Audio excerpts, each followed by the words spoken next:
I'm Steve Wiggins, and this is the Groundworks Ministries podcast. Today we're reading from the book of Deuteronomy, chapter 28. Let's focus on verse 7.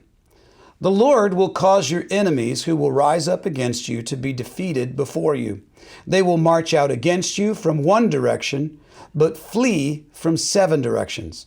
Deuteronomy 28, 7. There's some who believe that following Jesus will ensure them a lifetime free of conflict.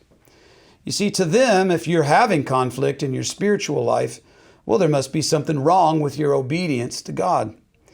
They'll tell you that if you want to restore your personal peace, well, then you should just get back on track with Jesus. But that's not necessarily so. Not all conflict is due to sin. Sometimes the Lord ordains it.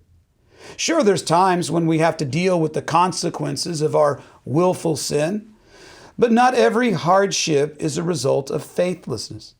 As a matter of fact, some hardship is directly from the Lord and should be considered a blessing. The peace that God provides His children does not always come in the form of the absence of conflict. Oftentimes, His shalom, His peace, comes in the form of peace in the midst of great conflict. So prior to entering the land of Canaan, Moses is emboldening the people, and he is exhorting them to have courage when an enemy attacks.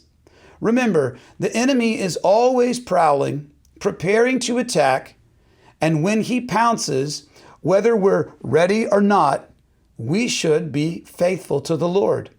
And by the way, who is our enemy? Is it not the devil, the world, and our own flesh? So if you are seeking the absence of conflict, you're going to be very disappointed as a Christian, because conflict will come, whether you're a Christian or not.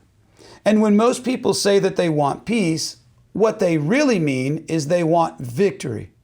But you cannot have victory without a battle, without conflict.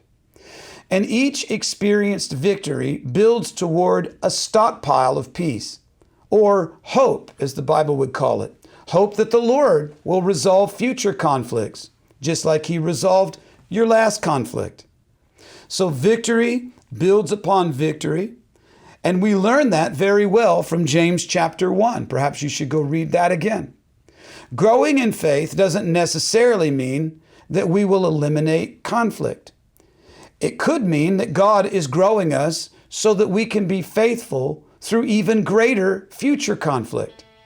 And we can withstand it with grace because we're trusting in the Word. You see, it's all for His glory because each victory is His. You will never live victoriously until you trust the Lord and face conflict head on. God's Word does not ensure the absence of conflict, but it does ensure victory through it. I'm Steve Wiggins, and this is the Groundworks Ministries podcast. Check us out at groundworksministries.com.